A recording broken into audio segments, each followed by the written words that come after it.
नमस्कार दोस्तों, अपन पढ़ रहे थे important chemical reactions of phenol.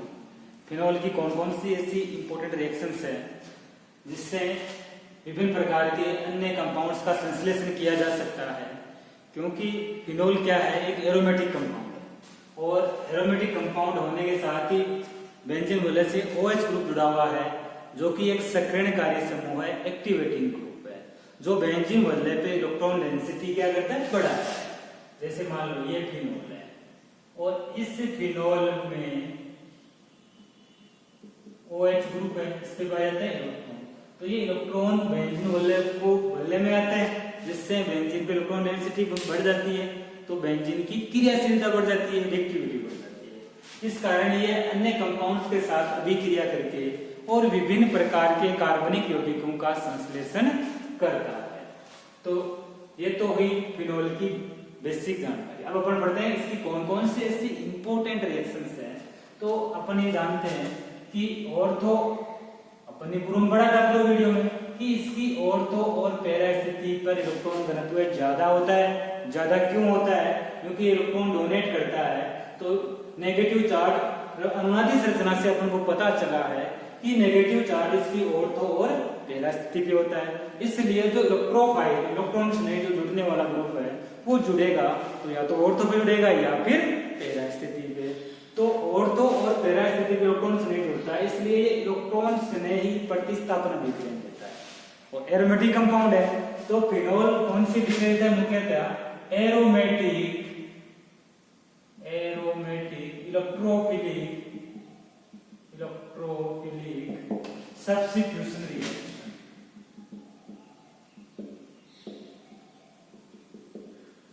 तो ये देता है एरोमेटिक इलेक्ट्रोफिलिक सब्स्टिट्यूशन रिएक्शन। तो आज अपन चर्चा करेंगे कि एरोमेटिक इलेक्ट्रोफिलिक सब्स्टिट्यूशन रिएक्शंस कौन कौन सी हैं जो फिनोल जनरली देता है। तो सबसे पहले अपन बात करें नाइट्रिक और नाइट्रेशन के लिए कंसंट्रेट और सांद्र, कंसंट्रेट बोल दो या सांद्र बोल दो। तो सांद्र नाइट्रिक अम्ल की अभिक्रिया फिनोल के साथ करवाएंगे या फिर तनु HNO3 की अभिक्रिया फिनोल के साथ करवाएंगे। तो ध्यान रखना, बहुत इंपॉर्टेंट इंटरेस्टिंग रिएक्शन है कि ये फिनोल लिया और फिनोल की ये OH ग्रुप इसकी ऑर्थो और पैरा स्थिति पे नेगेटिव चार्ज लगाता है। अब इसकी रिएक्शन जब तनु HNO3 डाइल्यूट HNO3 के साथ करवाते हैं, तनु HNO3 के साथ रिएक्शन करवाते हैं, तो इससे तनु HNO3 से क्या मिलेगा? Electrophile NO2 plus nitronium ion electrophile है। ये NO2 प्लस क्या होता है? इलेक्ट्रोफाइल है। और ये इलेक्ट्रोफाइल कहां जुड़ेगा? या तो नेगेटिव चार्ज इसकी ऑर्थो पे होता है या फिर पैरा पे। तो ये ऑर्थो पे जुड़ेगा और पैरा पे।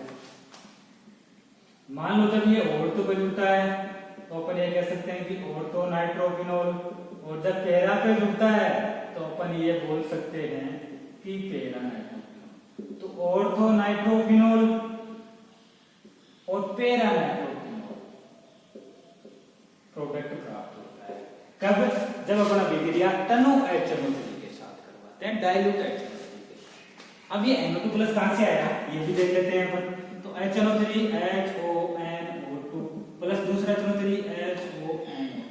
HNO3 को स्ट्रक्चर के रूप में लिखा। अब दो HNO3 अणु है, एक मान लो H प्लस आयन देता है तो ये कहां जाएगा? इस दूसरे अणु की ऑक्सीजन के पास।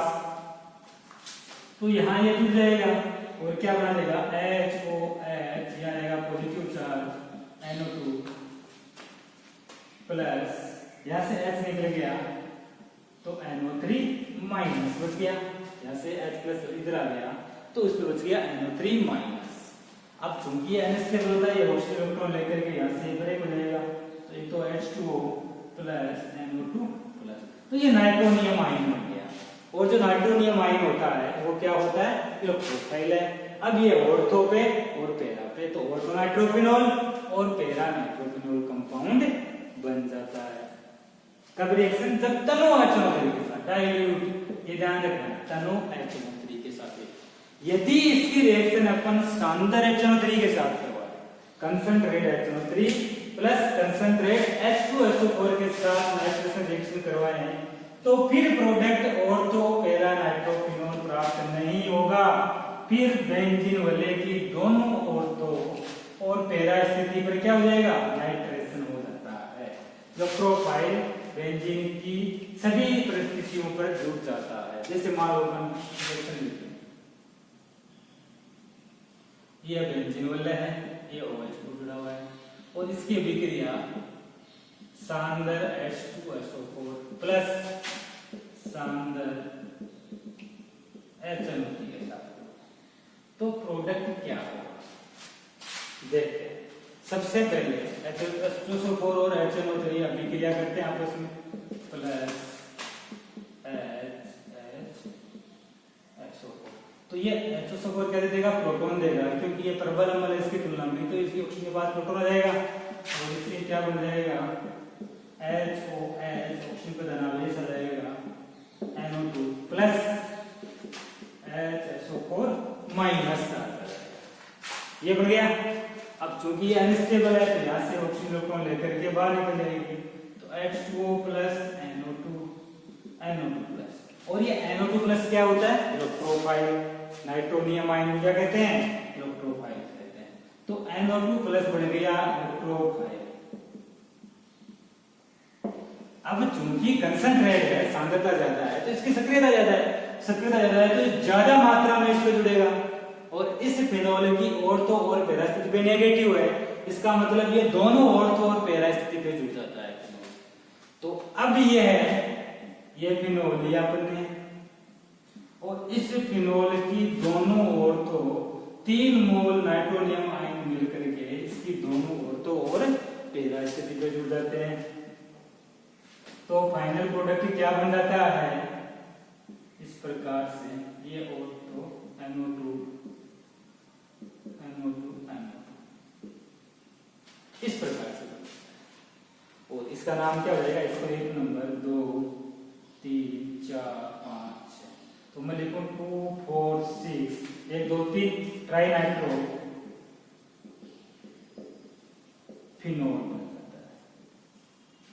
2 4 6 tri nitro phenol final product बन जाता है, जिसको कहते हैं पिक्रिक एसिड।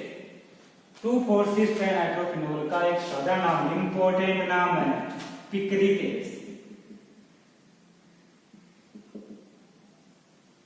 इसको कहते हैं पिक्रिक अम्ल कहते हैं, जो कि प्रबल अम्ल की तरह ये व्यवहार करता है, क्योंकि तीन बड़े ग्रुप इलेक्ट्रॉन खींचने वाले समूह जुड़े हुए हैं, इसलिए ये एक प्रबल अम्ल की तरह व्यवहार करता है। तो ये भी एग्जाम में पूछते हैं कि पिक्रिक एसिड का निर्माण कैसे होता है, तो फिनोल की अभिक्रिया कंसंट्रेट HNO3 के साथ करवाते हैं तो क्या बनता है, पिक्रिक एसिड बनता है, जो कि एक स्ट्रॉन्ग एसिड की तरह व्यवहार करता है, क्योंकि तीन इलेक्ट्रॉन विड्रॉइंग ग्रुप बेंजीन वाले से जुड़े हुए हैं, तो इलेक्ट्रॉन अपनी ओर खींचेंगे, तो बेंजीन में इलेक्ट्रॉन की कमी कर देंगे, तो बेंजीन इलेक्ट्रॉन कहां से लेगी, ऑक्सीजन परमाणु से, तो H+ आसानी से मुक्त कर देती है। अब अपन बात करें सेकंड हेलोजिनेशन।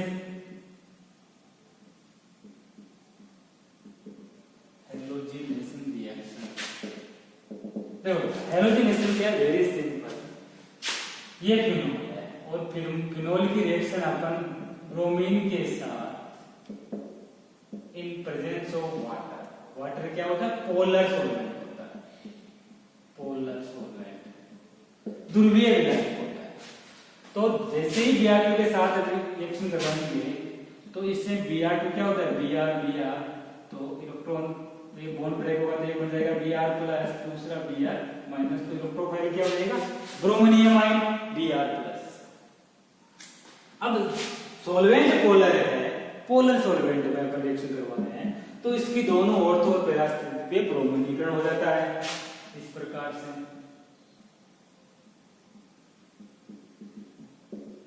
Br, तो इस प्रकार का प्रोडक्ट बनता है, जिसका नाम क्या है, 1 2 3 4 5 6, तो मैं लिखूं 2 4 6 ट्राइब्रोमो फिनोल, 2 4 6 ट्राइब्रोमो फिनोल। कब, जब पोलर सॉल्वेंट, या फिर कई बार एग्जाम आता है कि ब्रोमीन वाटर के साथ रिएक्शन, तो ब्रोमीन वाटर का मतलब Br2 प्लस H2O के साथ रिएक्शन। H2O क्या है? पोलर सॉल्वेंट है।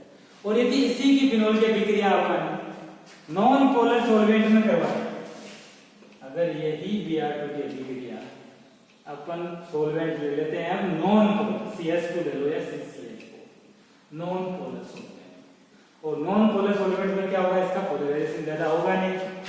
अपन ने सॉल्वेंट लिया या तो CH2 ले लो या CCH4, नॉन पोलर सॉल्वेंट है। ये दोनों कैसे सॉल्वेंट है? Non polar solvent.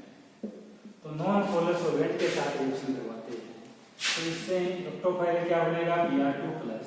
तो ये ऑर्थो और पैरा ब्रोमोफिनोल होता है, इसका पूर्ण ब्रोमीनीकरण नहीं होता है। ये Br प्लस OH Br, तो ऑर्थो ब्रोमोफिनोल और पैरा ब्रोमोफिनोल, ऑर्थो ब्रोमोफिनोल और पैरा ब्रोमोफिनोल फाइनल प्रोडक्ट प्राप्त होता है। क्लियर? ऐसे सल्फोनीकरण में सांद्र H2SO4 के साथ करवाएंगे तो ऑर्थो बेंजीन सल्फोनिकमल, ऑर्थो हाइड्रोक्सी बेंजीन सल्फोनिकमल, पैरा हाइड्रोक्सी बेंजीन सल्फोनिकमल प्राप्त हो जाता है। नेक्स्ट पढ़ेंगे अपन नेक्स्ट वीडियो में। Thank you.